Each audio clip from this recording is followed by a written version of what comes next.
आमा बुबाले आफ्नो सपना बेचेर हामीलाई पढायो, तर आज हामी आफ्नै भविष्य खोज्दैछु। जिपिए राम्रो छ, सर्टिफिकेट हातमा छ, तर जब प्रश्न आउँछ के गर्न सक्छु, उत्तर साइलेन्ट हुन्छ।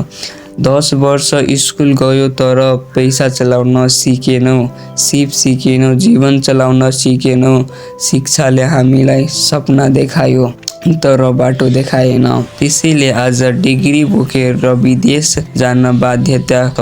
यो हाम्रो गल्ती मात्रै होइन, यो सिप नदिने एजुकेसन सिस्टमको अपराध हो। अब हात बदलिनु पर्छ, घोकाइ होइन, सिप डिग्री होइन, अनुभव, शिक्षा, साक्षर होइन, सक्षम बनाउनुस्। बेरोजगार उत्पादन गर्ने शिक्षा होइन, आत्मनिर्भर बनाउने शिक्षा चाहिन्छ।